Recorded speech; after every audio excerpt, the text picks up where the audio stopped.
CEAP, Centro Espírita Altivo Panfiro. Uma casa de amor. Bom dia a todos. Bom dia aos companheiros que nos veem, nos ouvem de casa. Vamos dar continuidade ao nosso curso do Evangelho. Nós hoje vamos terminar o capítulo 11, que não deu para terminar a semana passada. Ficou faltando só o último item, que foi o trabalho de casa, né? Que eu pedi para todo mundo ler, analisar e ver aí também um pouquinho da biografia do Lamennais. Nós vamos dar uma passadinha nesse item para depois a gente hoje iniciar então o capítulo 12. Então vamos fazer a nossa prece para nós iniciarmos o nosso estudo. Quer fazer, Sandra, a prece?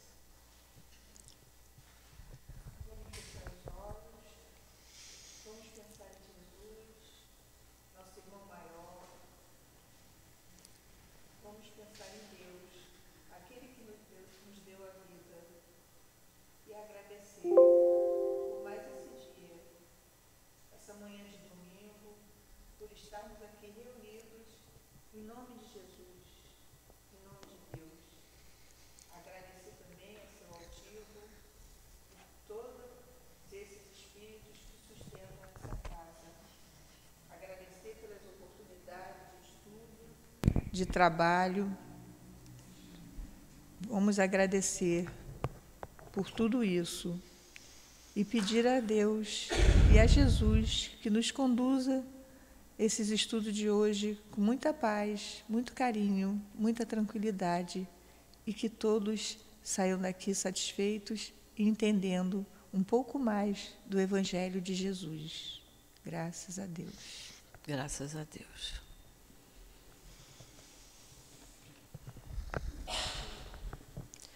Bom, ficou faltando então semana passada, no capítulo 11, amar o próximo como a si mesmo, o item 15, deve-se expor a vida por um malfeitor? É uma pergunta que Kardec faz e o espírito Lamennais respondeu. Aí eu pedi a todos que em casa dessem uma olhadinha no comentário aqui do item 97, que é sobre o Lamennais, que ele foi um filósofo, teólogo, né, e desencarnou em 1854, se ordenou padre, foi um apologista do princípio teocrático, que é a forma de governo em que a autoridade emanada de Deus ou dos deuses é exercida por seus representantes na Terra. Bom, mais adiante, ele diz que a primeira fase da sua vida foi marcada por sua obra Ensaio sobre a Indiferença em Matéria de Religião, e a última por Palavras de um Crente. Ele foi um escritor brilhante, foi um pensador enérgico. E, como naquela época tudo se resolvia assim, na base do rudimento, né? Condenado à prisão em 1840, mas foi eleito para a Assembleia Nacional em 1848. E o interessante, né? Atendendo à sua vontade, seu corpo foi sepultado entre os pobres. Então, foi por isso, é uma mensagem tão bonita, as mensagens dele que Kardec reservou para nós aqui. Pode ler, Sandro, 15? Um homem está em perigo de morte. Para salvá-lo é preciso expor a própria vida. Sabe-se, porém, que esse homem é um malfeitor e que, se escapar da morte, poderá cometer novos crimes. Deve-se, apesar disso, arriscar a vida para salvá-lo? É interessante que como é que o Lamennais usou de uma humildade tão grande, né? Porque ele diz que é uma questão muito grave e que naturalmente pode se apresentar ao Espírito. Responderei de acordo com o meu adiantamento moral. Que coisa bonita, né? Depois, eu vou só dar uma passadinha para a gente não precisar ler esse todo. Depois ele diz que o devotamento é cego. Eu não tenho que ficar procurando, eu tenho que salvar, eu devo salvar, não devo salvar. Aí, no finalzinho, ele diz, olha lá, a última linha lá, se pode salvá-lo, salva-o. Então, o que a gente puder fazer, a gente faz. Agora, é claro, se a pessoa está se afogando e eu não sei nadar, eu vou acabar de empurrar a criatura e ainda vou morrer junto com ele, né? Então, se eu tenho condições de salvar, eu salvo. se não houver condições, independente dele ser um criminoso ou não.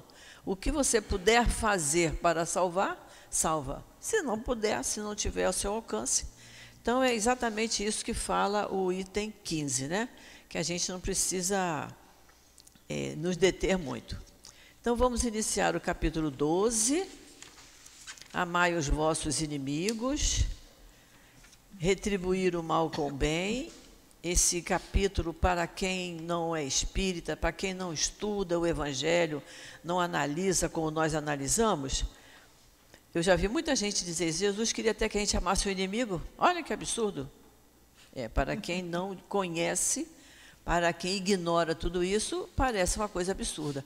Mas Kardec é muito lúcido nas explicações dele. Nós vamos entender perfeitamente isso aqui.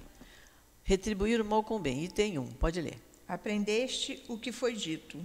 Amareis o vosso próximo e odiareis os vossos inimigos. Quando ele diz aprendeste que foi dito, que quem disse isso foi Moisés. Foi lá no Velho Testamento, no tempo de Moisés.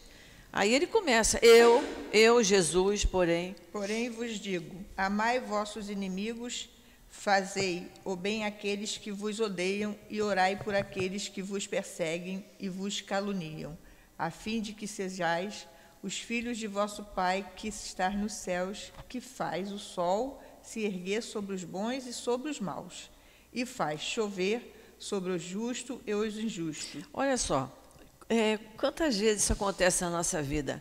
A pessoa tem porque inimigo é uma palavra assim, meio pesada, né? Eu gosto mais de usar a palavra adversário. É aquele que você diz, não é. Isso é azul? Não, isso não é azul, isso é verde. Então, não adianta a gente discutir. De repente, ele é daltônico, né? Está trocando as cores. Mas ele diz aqui, fazer o bem àqueles que vos odeiam, orai por aqueles que vos perseguem. Quantas vezes a gente pede isso para as pessoas, né? A pessoa convive até com uma criatura que se torna seu inimigo, é uma pessoa difícil, ela não tem como se afastar daquela pessoa. Então, o que ela pode fazer? Orar por aquela pessoa, que é o que a gente sempre coloca aqui quando a gente conversa com alguém que está passando uma situação dessa.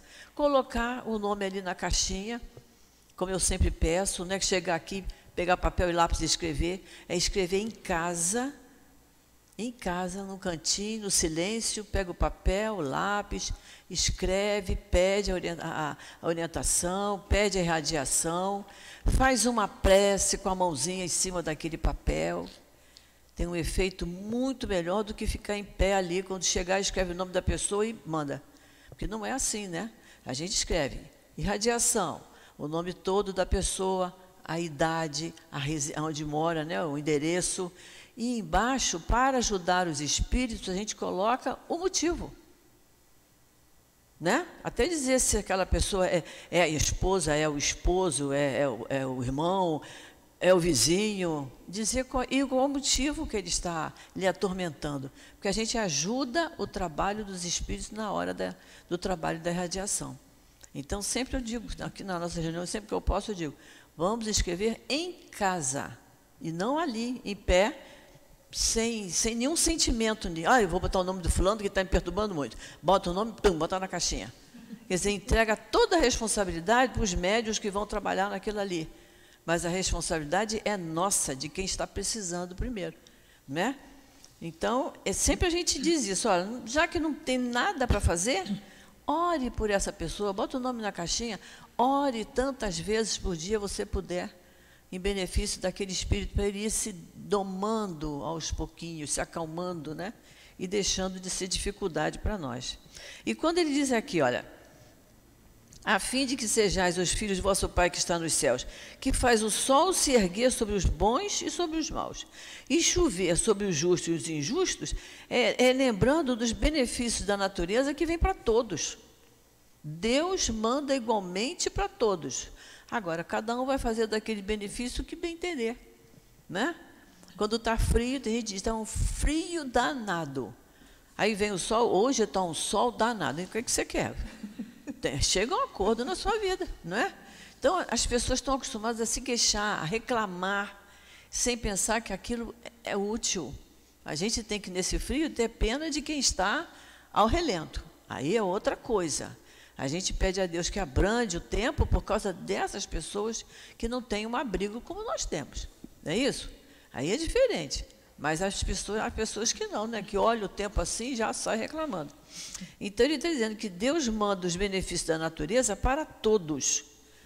Então, vamos lá. Porquanto, se amais apenas aquele que vos amam, que recompensa tereis? Os publicanos também não fazem o mesmo? E se saudardes somente os vossos irmãos, o que fazeis mais do que os outros? O que ele está pregando aí? O amor fraternal, né? Que nós nos amemos uns aos outros como irmãos. Os gentios também não agem assim? Eu vos digo que, se a vossa justiça não for maior que a dos escribas e dos fariseus, não entrareis no reino dos céus. Não entrareis no reino dos céus. Isso, não entrareis no reino do céu. Porque estão agindo, quando a pessoa nos faz uma maldade e a gente retribui, estamos no mesmo pé de igualdade daquela pessoa. Não somos nada melhor do que ele, né? E aí, interessante, isso aqui é uma passagem descrita por Mateus, e nós vamos ver o item 2, essa mesma passagem sob a visão de Lucas. Quando nós formos ler, nós vamos ver que é a mesma coisa que o Lucas está dizendo. Para a gente ver como os evangelistas escreviam as mesmas coisas, cada um com a sua maneira de como ele entendeu, como ele enxergou aquilo. Quando a gente abre a Bíblia, muitas vezes, se você for procurar na Bíblia, Evangelho de Mateus, capítulo 5, versículos 43 a 48, vocês vão ver do lado assim, Lucas, capítulo 6, 32 a 36, não é? Então, a passagem que está em Mateus, está em Marcos, está em Lucas, é porque eles escreveram da mesma situação, cada um com o seu ponto de vista. Mas vamos ver o 2. Se amais somente os que vos amam, que mérito tereis? Porquanto os homens de má vida também amam aquele que os amam. Se fizerdes o bem apenas aos que vos fazem bem, que mérito tereis? Os homens de má vida fazem a mesma coisa. E se vós só emprestardes àqueles a quem espereis receber o mesmo favor, que mérito tereis? Os homens de má vida emprestam uns aos outros para receber a mesma vantagem. Quanto a vós, amai os vossos inimigos, fazei o bem àqueles e emprestai sem nada esperar. E então a vossa recompensa será grande, e sereis filho do Altíssimo, porque ele é bom para os ingratos e mesmo para os maus. Sede, pois, misericordiosos, assim como o vosso Deus é misericordioso. Lucas.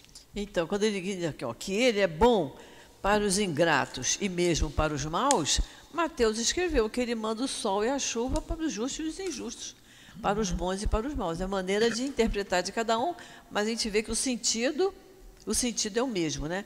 Agora nós vamos ver a lucidez de Kardec ao interpretar a questão do amar o inimigo. Olha o que o Kardec fala, item 3. Se o amor ao próximo é o princípio da caridade, amar os inimigos é a sua aplicação sublime, porque essa virtude é uma das maiores vitórias alcançadas sobre o egoísmo e o orgulho. E não é?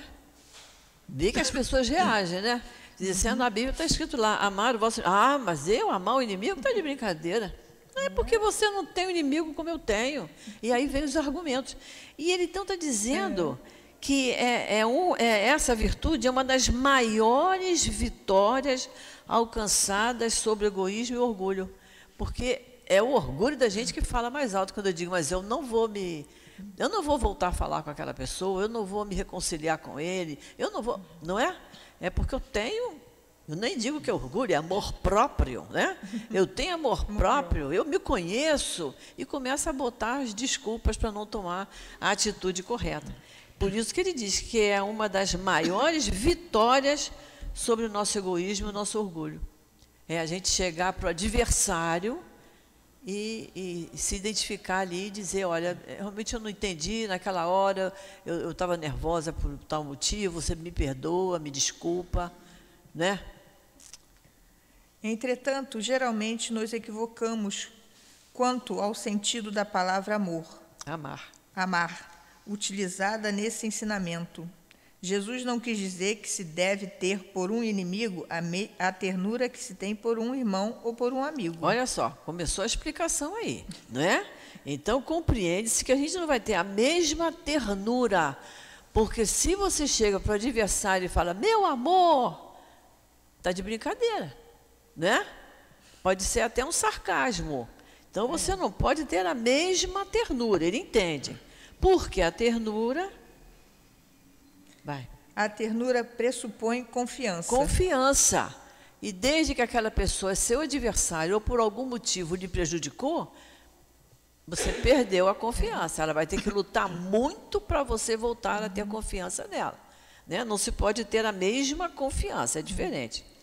Ora, não se pode ter confiança naquele que se sabe que nos quer mal. Eu posso estar pronta para pedir perdão. Eu posso estar pronta para me reconciliar, mas o meu adversário pode não estar. Pode não estar. Então, eu não sei se ele ainda me quer mal. Então, eu chego, me reconcilio, converso, procuro levar ao entendimento. Eu já entendi, mas não sei se ele entendeu. Mas é o que a gente aprende com o Evangelho. Faça a sua parte. Reconcilia-te com teu inimigo antes de colocar a sua oferenda no altar. Lembram disso? Então... Não se pode ter com ele expansões de amizade. Não é isso que eu falei? Meu amor, meu querido, minha querida. São as expansões de amizade que não são verdadeiras. Isso a gente faz quando a gente encontra com uma pessoa que a gente ama mesmo, que a gente quer querido, que é amigo. Não é diferente. Porque sabemos que ele é capaz de abusar delas.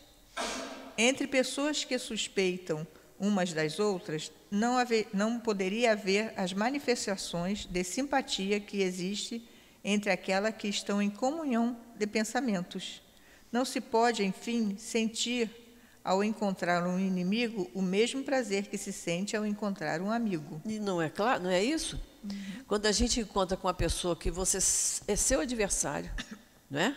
Que ou não quer mesmo falar com você, ou se for falar é para alfinetar, a gente, às vezes, o coração fica batendo aqui, né? A boca fica meio seca. E, no entanto, quando você encontra uma pessoa amiga, você tem vontade de abraçar, você se sente bem, porque a vibração é muito boa, não é isso? Esse sentimento resulta de uma lei física, a da assimilação e da repulsão dos fluidos. Nós não temos dúvida disso, né? Por isso a gente se sente bem em abraçar um amigo, não é isso? Porque é a atração, é a assimilação dos fluidos. Vamos lá. O pensamento malévolo dirige uma corrente fluídica cuja impressão é penosa. O pensamento bom nos envolve com uma emanação agradável. Daí decorre a diferença de sensações que se experimenta com a aproximação de um amigo ou de um inimigo. Amar seus inimigos não pode, pois, significar que não se deva fazer nenhuma diferença entre eles e os amigos. Entre eles e amigos. Eles e os amigos. E se esse preceito parece difícil, impossível mesmo de praticar, é porque se acredita erradamente que ele recomenda que se dê ao inimigo o mesmo lugar que se dá ao amigo no coração. Está vendo? O Kardec está confirmando isso. Então, se você encontra com uma pessoa que é seu adversário e a gente fica receosa, compreende-se isso, porque não se sabe, o que ele diz aqui, não se sabe se ele ainda me quer mal, se ele ainda pode querer me prejudicar, então eu fico receosa. Eu perdi a confiança naquela pessoa, não é isso? Ele está confirmando aqui, recomenda que se dê, ele não recomenda que se dê ao inimigo o mesmo lugar que eu dou ao amigo no meu coração. É diferente. Eu posso fazer uma colocação? Pode. Em relação ao que você está falando? Isso. Rapidinho, peraí. Às vezes, a gente conhece ou encontra uma pessoa, independente de laços de amizade, isso acontece muito comigo. E assim que eu tenho contato com essa pessoa, automaticamente eu tenho aquela repulsão, aquela coisa que... Sabe, parece que não bate. Independente de ser... Você não conhece a pessoa, não sabe o que a pessoa fez, não sabe, mas tem aquela sensação mesmo fluídica, né, de repulsão. Acontece. E geralmente, quando eu tenho uma possibilidade, né, uma oportunidade de conhecer essa pessoa, geralmente essa pessoa realmente não é muito confiável. Não sei se isso é intuitivo, não sei o que é. Mas, geralmente, quando acontece de eu encontrar ou conhecer alguém que já me passa aquela repulsão, aquela má impressão, geralmente, quando você tem um contato com essa pessoa, estou falando eu como pessoa, né? Isso. Geralmente, quando eu vou conhecer essa pessoa a fundo, eu vejo que realmente ela tem um... Você confirma aquele sentimento. Você pode ter essa sensibilidade, né? Há pessoas que dizem assim, eu olhei, bati o olho, eu não tenho isso. Eu preciso de um tempo de convivência, de trabalhar junto, sabe? De conviver para eu não tenho essa sensibilidade. Mas você tem, e é isso que acontece.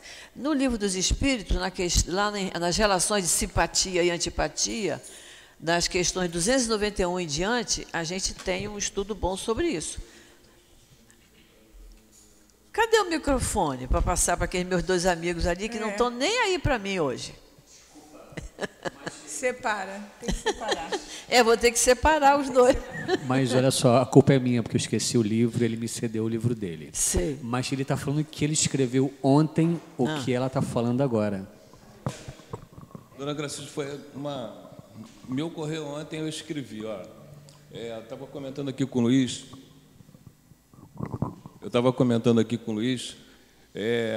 vamos admitir que eu vivi uma experiência na minha infância, na minha adolescência com alguém, e aí tive lá vias de fato com essa pessoa. O correto, segundo a minha visão hoje sobre o espiritismo, é que eu no dia seguinte já vejo aquela pessoa de forma diferente, de que eu não faça aquele acontecimento como uma coisa permanente. Por quê? As mudanças são as únicas coisas constantes da vida, né? Mas, basicamente, e foi isso que eu escrevi ontem, em função da lei da conservação, nosso cérebro está instintivamente preparado para memorizar aquelas coisas que nos causam dores e prejuízos, não dando muita importância aos acontecimentos que não representam ameaças e riscos. Ou seja, as inúmeras experiências agradáveis que eu vivi com essas mesmas pessoas, elas ficam esquecidas. E prevalece única e exclusivamente aquele embate em função do nosso instinto de conservação. Né? Então, a gente tem que estar muito atento a essa situação, porque quando a gente vive sobre a condição de espíritos imortais que somos, tudo isso desaparece. Por quê? Esse aspecto da conservação é como se, a partir do momento que a gente desencarnar, teríamos uma vida diferente. E isso não ocorre, né? Já que somos espíritos imortais e a vida vai continuar. Continua. Então, é extremamente importante que a gente viva desde já, com muita intensidade, essa visão da imortalidade, né? Pois estamos vivendo uma experiência encarnada, mas somos espíritos, né?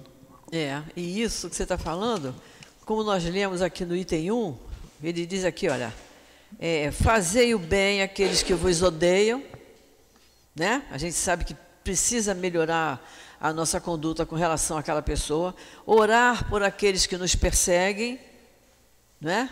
Porque é o que você falou, a gente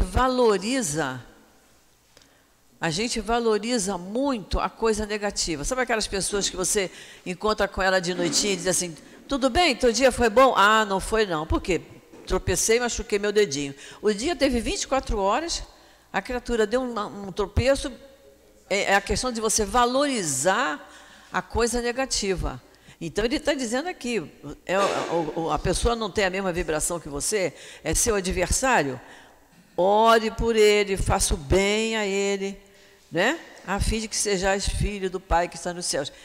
Para a gente se preparar com isso que você falou, que somos espíritos imortais. Se a gente não fizer isso, se a gente ficar mantendo aquela animosidade, aquilo a gente vai carregando aquilo para toda a vida.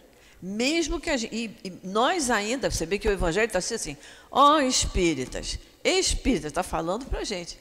Se nós estamos tendo essa oportunidade de raciocinar em cima dessas dificuldades, nós é que temos que mudar, e não o adversário que não está aqui, não está raciocinando, não está aprendendo o que a gente está aprendendo. É uma responsabilidade muito grande, né? Então, pode falar, Rose.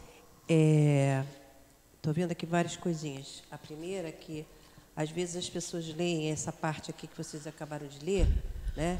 Esse sentimento resulta de uma lei física. Aí você fala assim, então é por isso, né? E se escusa, se desculpa e se justifica porque identificou algo que é real, mas que precisa ser trabalhado como Cristo nos ensina. Precisa ser trabalhado. Então, quando ele fala aqui, por exemplo, amar, contrário, amar o inimigo, a questão do ódio, que é um sentimento, né? Que precisa ser, que é o oposto, amar e odiar. Fazer o bem, a que os odeiam. Vem aí a questão do rancor, o ressentimento, né? E o orai, por aqueles que perseguem e caluniam, é o contrário da vingança.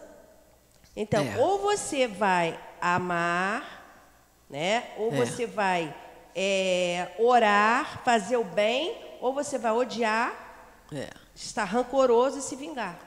O que a gente aprende aqui que tem que ir para esse lado positivo, né? A gente tem que ir para o lado positivo. Eu sempre conto... Quer beber água? Água? Não? Tem que trazer xarope aqui.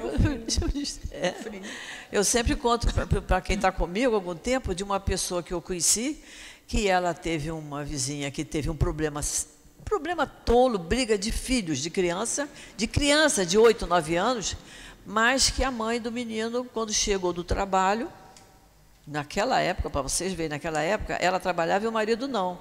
Era uma coisa meio inusitada, né? Quando ela chega do trabalho, o marido conta a briga que as duas crianças tiveram. E ela, então, pegou um canivete para agredir a vizinha. E só não aconteceu porque o marido dela percebeu a situação, foi lá e tomou o canivete.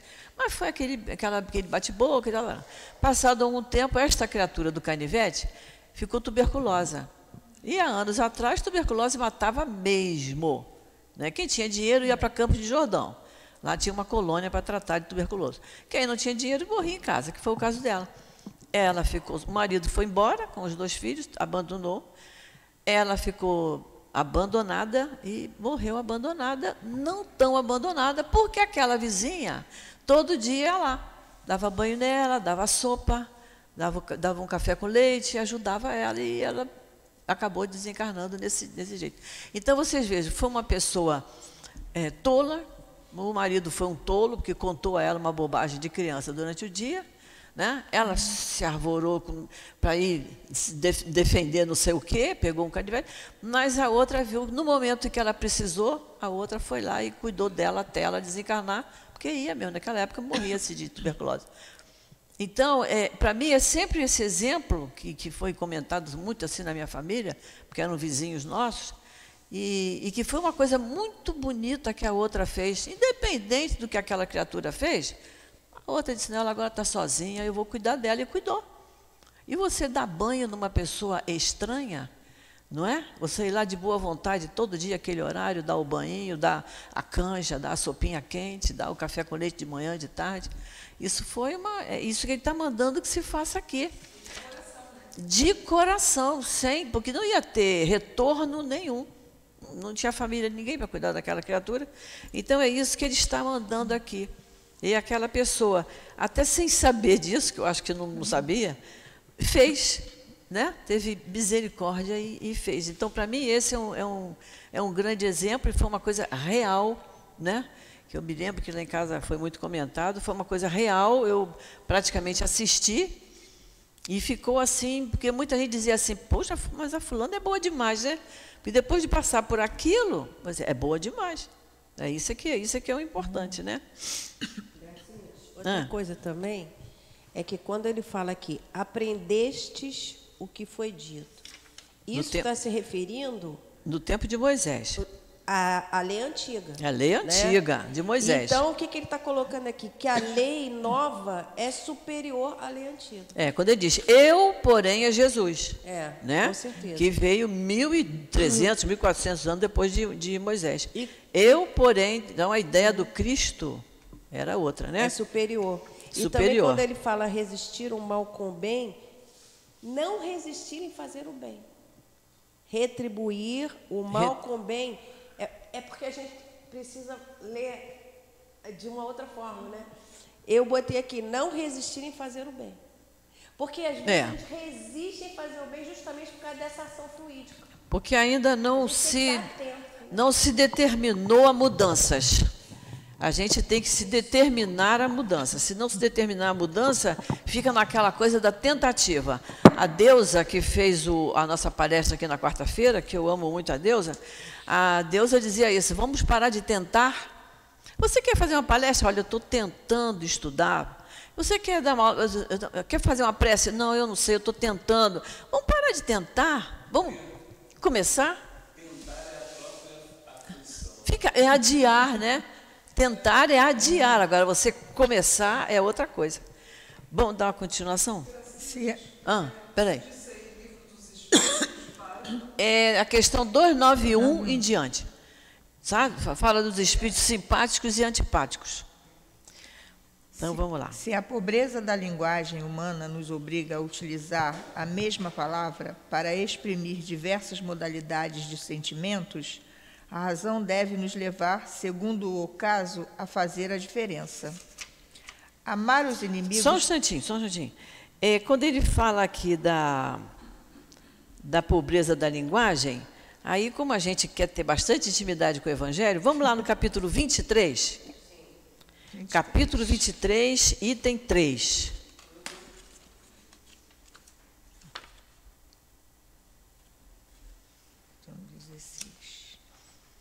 Capítulo 23, item 3.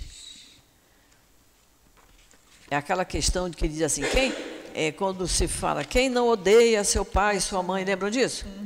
Nesse item 3, no penúltimo, no antepenúltimo, tem assim, aquela questão, ver capítulo 26, item 2, aí tem o número 123, é uma referência de rodapé.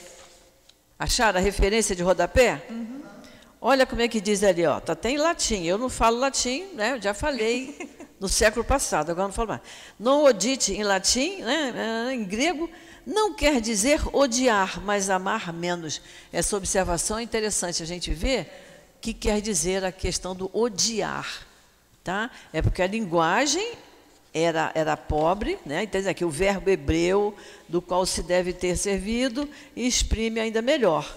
O hebreu era melhor. Tinha um vocabulário melhor. Mas no dialeto da época lá deles, eles falavam a questão do odiar. É como nós temos palavras escritas iguais com sentidos completamente diferentes, né? Não é isso?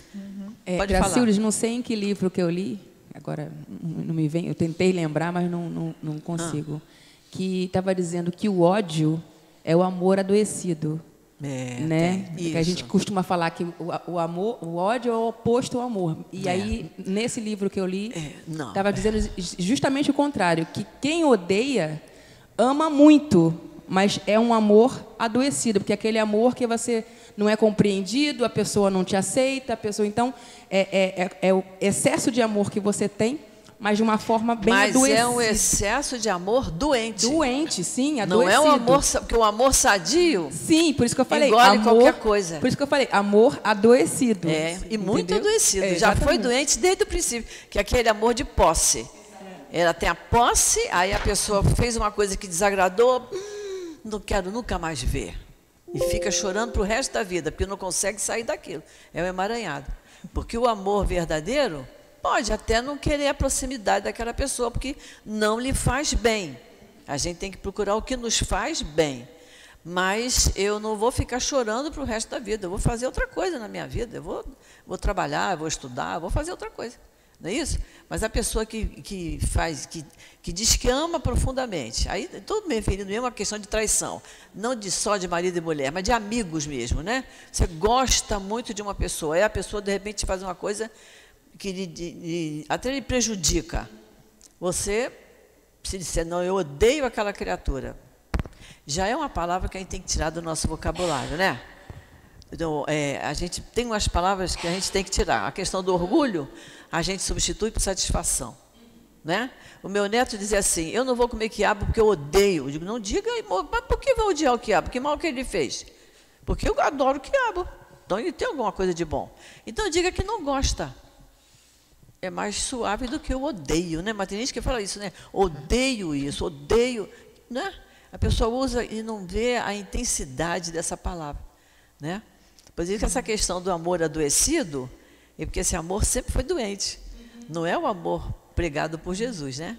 Que o que é pregado por Jesus, ele tolera, né? Então, vamos lá. Amar os inimigos, portanto, não é ter por eles uma afeição que não é natural, uma vez que o contato com o inimigo faz o coração bater de uma forma totalmente diferente da que ocorre ao contato com um amigo. Amar os inimigos é não ter contra eles nem ódio, nem rancor, nem desejo de vingança. É isso aí. Isso também resume bem o amar o inimigo, né? Eu não tenho ódio, que ódio é uma doença mesmo, que te segura e não larga.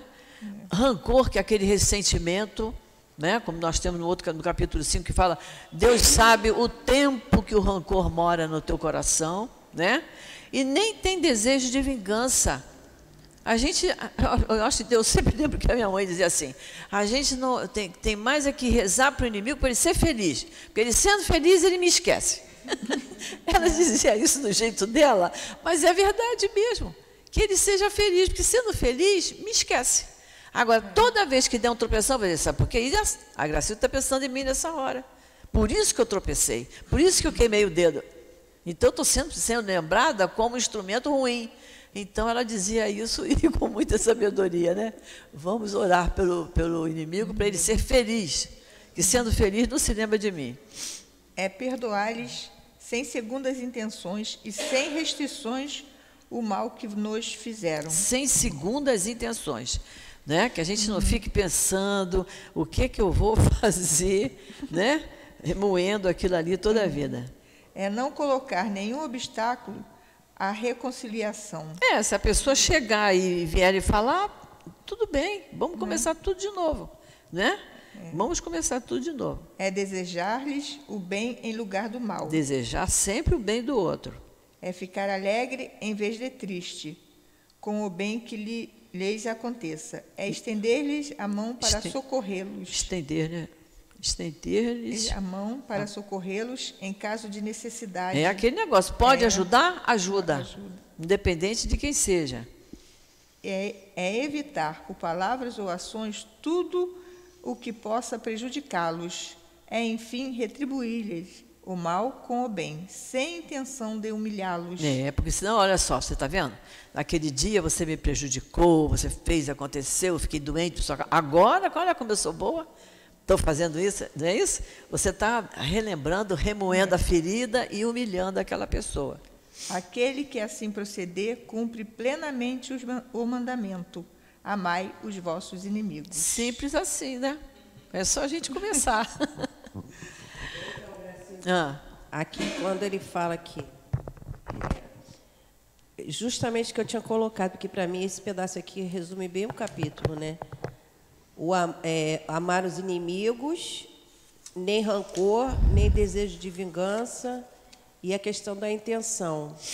Porque a gente tem que ver qual é a intenção que o Evangelho tem como proposta para a gente, né? Não uma escusa, mas uma proposta. Isso aí. Tá tudo bem? Vai comentar? Vamos lá. Luiz falou pouco hoje. Ela está dizendo que você está falando muito pouco hoje. A Sandra está achando. Vamos lá, Luiz. É o frio. A pauta é o inimigo. E agora, nos 2 últimos parágrafos, a gente está pontuando a vingança. Eu me lembrei aqui do nosso inimigo oculto, não é? Que como a gente está envolto no envoltório carnal, nós não vibramos ao ponto de querer bem ou mal para ele, mas ele é nosso inimigo por atos anteriores que nós praticamos, perfeito? Mesmo nós não vibrando no mesmo diapasão dele, ele nos persegue, ele é um inimigo. A única forma que a gente tem de abrandar isso, né, é trabalhando mais no bem e orando, mesmo sem saber que ele nos persegue. Isso. Condiz? Você está falando do inimigo oculto. Você não sabe que tem. Mas isso aí está bem semelhante ao caso da obsessão. Você só é obsidiado se você abrir uma janelinha para ele.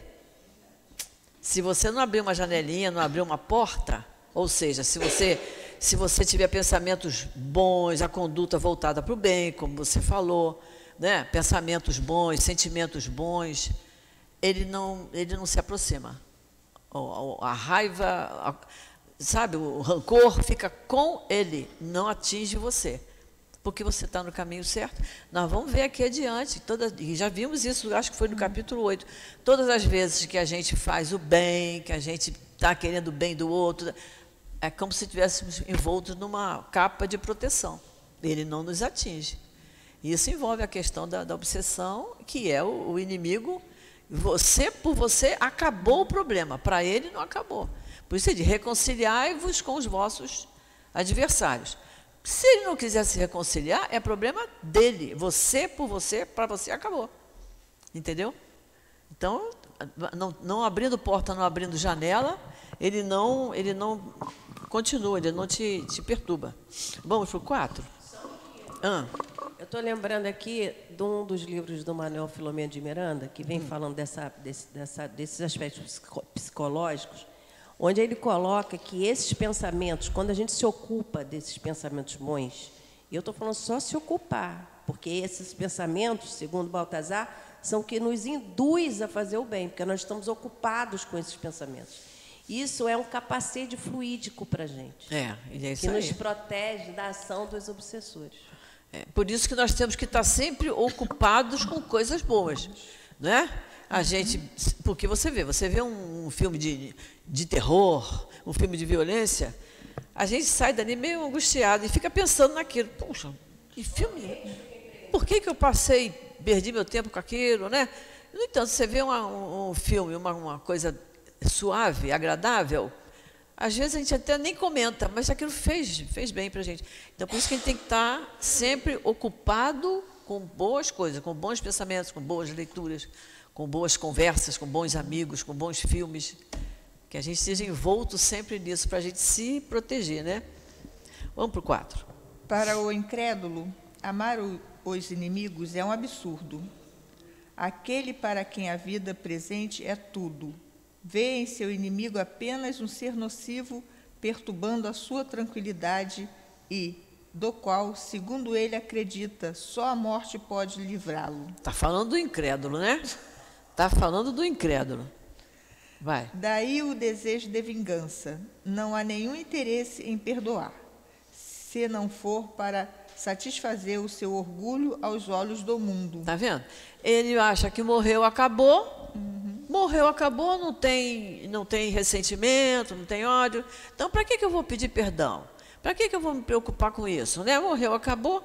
Agora, se ele quiser mostrar para o mundo que ele é o bom, aí ele vai lá procurar aquela pessoa, mas em compensação diz para todo mundo, você viu?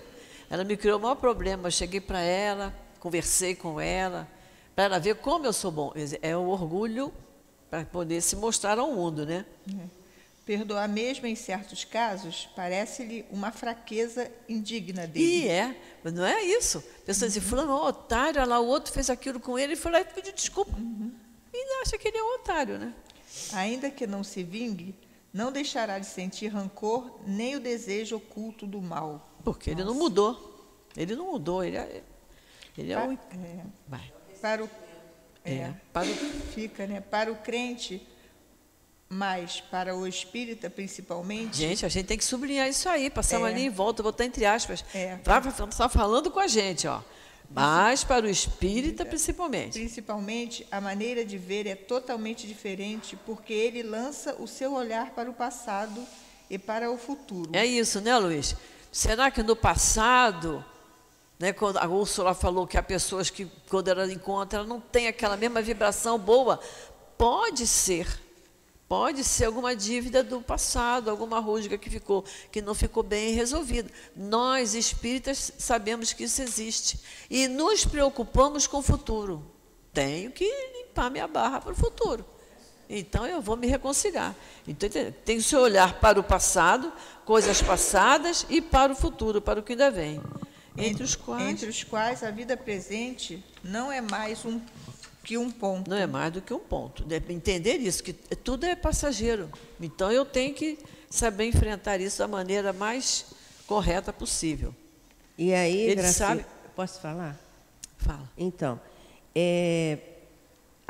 quando a gente encontra e a gente identifica essa vibração, é uma grande misericórdia quando a gente tem esse entendimento, porque, na verdade, ela só está ali junto a mim porque isso está em mim também. Porque é a lei da atração. É lei da atração. Então, a gente, ao invés de ficar falando do outro, a gente tem que olhar para si mesmo, porque o nosso problema é conosco. Esses são só os nossos maiores inimigos.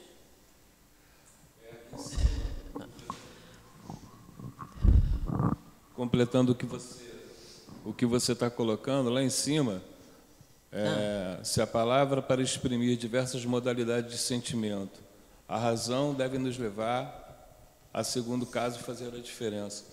A nossa grande dificuldade é viver a razão na acepção real da palavra, porque invariavelmente nós sempre formamos equações para que tenhamos a razão ao nosso lado, né? E invariavelmente ela também sempre torna-se um sofismo, né? A gente fantasia as coisas até dar um jeito de que tenhamos a razão. Então, para que a gente comece a fazer a reforma íntima, a gente precisa começar a admitir, na realidade, aquilo que somos, né? A pensar em si mesmo e não achar que aquilo que eu estou passando é porque fulano, Beltrano está pensando em mim, está com ideias maldosas.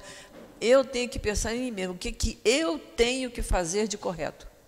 Eu tenho atitude correta? Eu estou procurando higienizar os meus sentimentos, meus pensamentos, meu vocabulário, né? Estou fazendo isso? Mas sim fazer questão da verdade.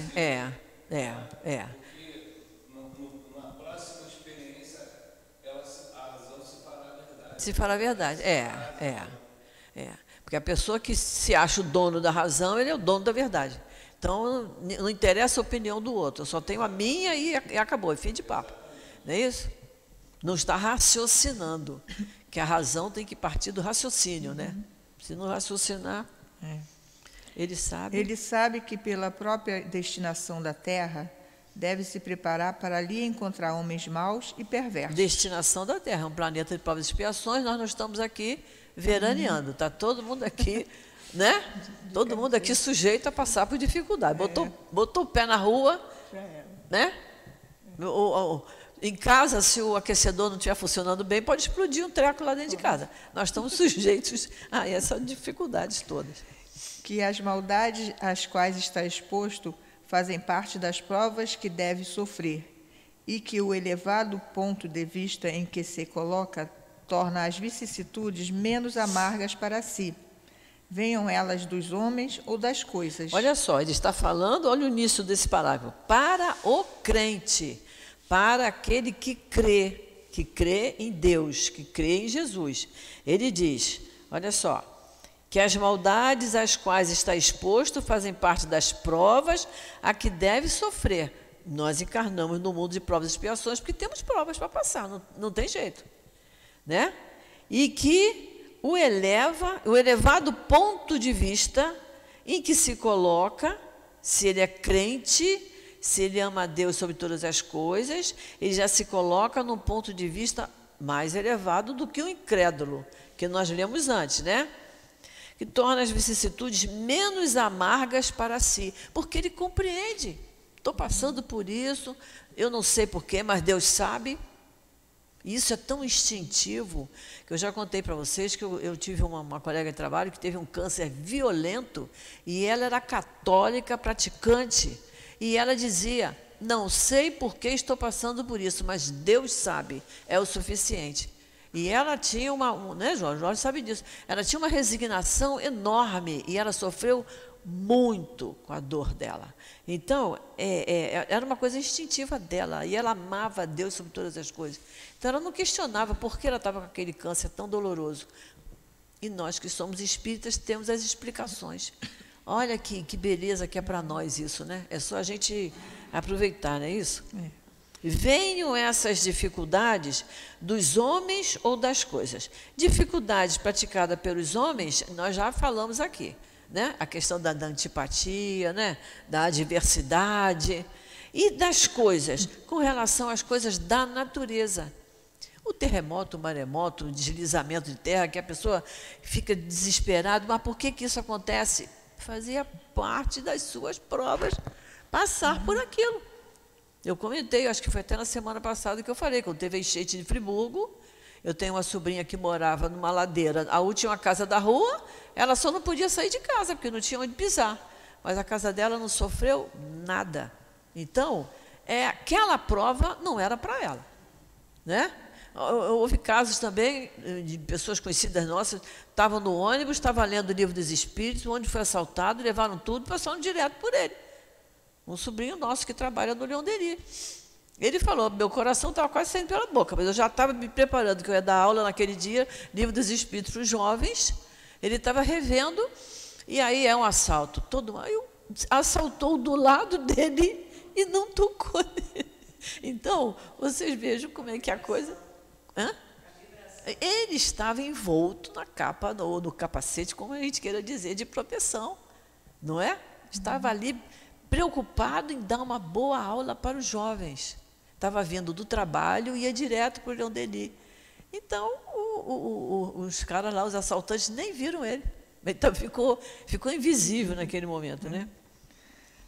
Se não se queixa contra as provas, não se deve queixar contra aqueles que lhes servem de instrumento. A gente fica assim, mas por que o fulano me fez isso? Foi um instrumento. Já que o fulano gosta daquele caminho, Deus, então, aproveita e diz, olha, é ele que vai fazer o teste no outro lá. Porque ele se sente bem. A gente custa entender que Deus se aproveite de um espírito para ser instrumento.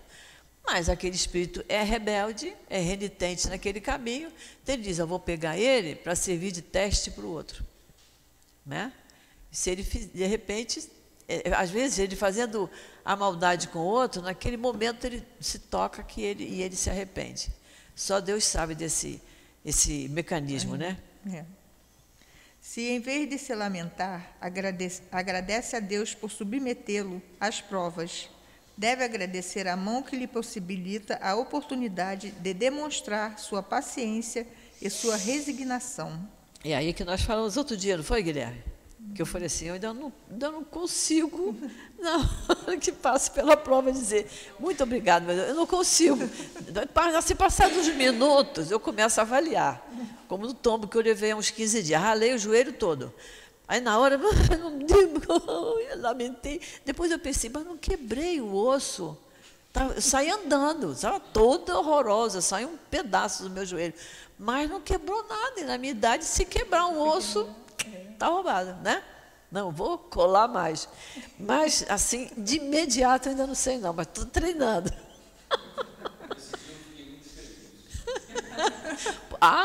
Porque eu ralei o joelho.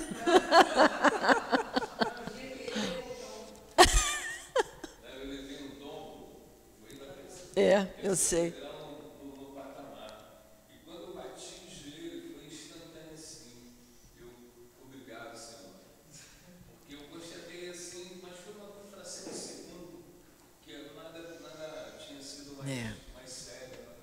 Podia. E aí eu fiquei feliz por conta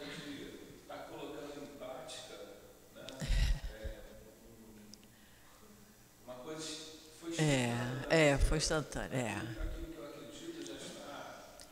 Já fazendo efeito, já absorveu, graças a Deus, isso mesmo. Esse pensamento o predispõe naturalmente ao perdão. Por outro lado, ele sente que, quanto mais generoso for, mais crescerá aos próprios olhos, aos seus próprios olhos, e mais longe ficará ao alcance da ação malévola dos seus inimigos. Foi o que nós falamos, que nós estudamos lá no capítulo 10, né? Que é a questão da proteção contra os inimigos. Quanto mais você se predispõe ao perdão, quanto mais generoso você for, mais longe você fica ao alcance da ação malévola dos seus inimigos. Porque você não está abrindo portas para eles, né? E os espíritos obsessores, eles dizem mesmo que aquela pessoa ali é muito sem graça. É como quando a gente segue uma doutrina mesmo, e que a pessoa diz assim, olha, sábado de noite eu vou fazer uma reunião lá em casa. Mas acontece que se eu tiver que vir na reunião aqui não tem à noite, às 5 horas, né? Mas já passamos por isso no Leon Denis. Aí a pessoa diz assim, mas você vai trocar a reunião da minha casa pela reunião do centro? Eu digo, mas eu me comprometi lá primeiro. Você não pode dar outras explicações para quem não entende. Mas você diz assim, não, eu me comprometi lá primeiro, eu estou comprometido e está lá todo sábado, 7 horas da noite. É isso aí. Agora, se a pessoa entende, não, se a pessoa entende, não te cobra. Agora, se não entender mesmo, a gente diz isso, é a questão do compromisso. Mas é porque a gente já não quer mais trocar nosso estudo aqui com outro acontecimento. E a gente vê que as pessoas trocam, né? Senão a sala estaria cheia, né? Já tivemos até mais gente aqui, né? Mas por motivo, às vezes até de trabalho, as pessoas não podem comparecer, né? Fala, Úrsula. Estou achando muito engraçado que eu ia falar uma coisa e acabou você falando isso, eu vou falar outra. Em relação aos compromissos que a gente realmente faz com Deus, assume com Deus, né? Não vou ser repetitiva para dizer que eu cheguei a casa muito mal e estou aqui de domingo a domingo, muito feliz. Está internada, né? Eu estou internada. Tá internada aqui. Porque quis, né? Ninguém falou. Eu livre, espontânea vontade. Exatamente. E aí falo com a minha mãe todos os dias. Minha mãe está com 71 anos, mora sozinha, lúcida, enfim. E a gente se dá muito bem. Ela acompanhou o meu processo, até fez lá as orações dela, fez trabalho lá no lar de Teresa por mim, né? Porque ela estava muito preocupada. E aí ela fica falando assim, minha filha, mas você não está indo muito no centro? Você não acha que você tem que diminuir um pouquinho, porque você já está bem, né? Não precisa essa coisa de você ficar se dedicando tanto assim. Eu falo, mãe, eu me sinto bem, né? Eu estou me dedicando, não é para ninguém, é por mim mesmo. E quando eu vou para lá, o momento que eu fico melhor é quando eu estou lá. Né? Principalmente no sábado, que a gente chega aqui 6 e pouca da manhã, você participou lá, né, de dar comida, e você coloca à prova muitas coisas que você estuda. Principalmente porque eles, numa condição inferior materialmente, né, eles acham que a gente tem obrigação de servi-los. Né? Eles se colocam naquela posição, não, vocês estão aqui para me servir, vocês não vão me dar comida, não vão... Então, muitos testam realmente a sua paciência, né? Testam tudo que você tem. E eu acho muito interessante, porque nos momentos que eles me colocam em teste mesmo, né? Meu orgulho, minha vaidade, aí vem aquela coisa assim, você lê o quê? O que está dizendo que você tem que fazer? Enche a boca d'água, fica quieta, não responde. Às vezes vem o ímpeto, né? A gente tem instinto. Claro, Aí você respira fundo, dá aquele sorriso. Pede desculpa por coisa que você não fez. Mas outro dia eu contei para a dona Sandra, que veio uma assistida falar que eu fiz, que acontecia, eu não tinha feito. Mas pedi desculpas para ela. Falei, você me desculpa, se eu agir dessa forma, você me desculpa, eu devia estar num dia muito ruim, então não tinha o direito de descontar. Mas está melhor assim? Não, agora está melhor. Falei, não, tá bom, resolveu. A tua humildade dobrou, né? Vamos ler mais esse pedacinho? Tá quase, O homem que ocupa uma posição elevada no mundo não se considera ofendido pelos insultos daqueles que ele olha como seu inferior. Assim acontece com os que se elevam no mundo moral, acima da humanidade material. Eles compreendem que a raiva e o rancor os aviltariam e rebaixariam. Ora, para ser superior ao seu adversário, é preciso que tenha a alma maior, mais nobre e mais generosa. Esse parágrafo está fazendo uma comparação, né, entre os valores materiais e os valores morais, né, aqui na Terra e no plano espiritual, né? Então, nós estamos falando do crente, né? Mas aí ele está fazendo essa comparação, ele vem, o homem que ocupa uma posição elevada no mundo não se considera ofendido, porque o que vem do meu subalterno não me ofende, não é isso? Não me atinge. A pessoa diz isso, o que vem de baixo não me atinge, que é para humilhar o outro, né? Mas ele diz, né?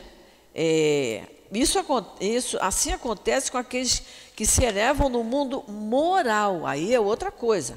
Acima da humanidade material. Eles compreendem que a raiva e o rancor o rebaixariam, o aviltariam. Ora, para ser superior ao seu adversário, é preciso que tenha alma maior, mais nobre, mais generosa.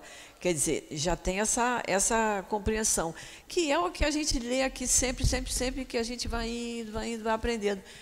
Quando a gente vai lá se reconciliar com o adversário, e ele diz, não, mas eu não te perdoo. Eu não quero mais nem te ver pintado, que foi o assunto de quarta-feira, né, da palestra aqui. O problema é dele, o seu você resolveu. Você teve o desejo de reparar, de se reconciliar, né? Você teve esse desejo e foi lá e se retratou. Ele não aceitou, é problema dele, né? Mas estou cuidando da melhor parte do meu espírito. Então, vamos deixar o item 5 em diante para a semana que vem, porque já está na nossa hora. E esse capítulo é dureza, vamos falar de ódio, de duelo, vamos falar de vingança, tudo coisa que a gente não passa mais por isso. Mas olha, a questão do Livro dos Espíritos, é bom que vocês deem uma olhadinha, tá?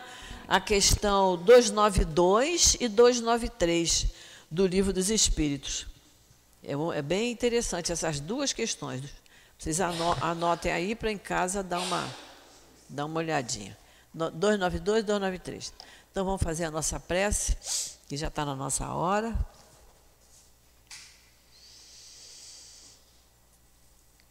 Querido Jesus, querido Emanuel, patrono do nosso curso, espíritos queridos, o nosso altivo, professor José Jorge, doutor Herman, Baltazar, e todos os outros que aqui trabalham, que nos orientam nos outros cursos que fazemos. Nós estamos muito agradecidos por termos começado tão bem o nosso domingo, vindo ao nosso SEAP, a nossa casa de amor, onde nos sentimos tão bem, Senhor, onde nos fortalecemos para enfrentarmos qualquer dificuldade que possa acontecer no resto do nosso dia, mas que nós saberemos enfrentar com amor, com boa vontade, com generosidade no nosso coração. Então, Senhor, abençoa cada um de nós aqui presentes na casa, nós que acompanhamos de nossa casa os estudos do nosso SEAP. Nos abençoe, Senhor, nos ampare, nos proteja, fortaleça em nós esses ensinamentos tão excelentes que o Evangelho nos transmite. E te pedimos, Senhor, que possamos ter um domingo de muita paz, que essa paz que nos envolve nesse instante, que fique conosco por todo o dia de hoje. Em teu nome, Senhor, em nome desses espíritos queridos, em nome de Deus nosso Pai, que pedimos permissão para encerrarmos o nosso estudo do Evangelho da manhã de hoje. Graças a Deus.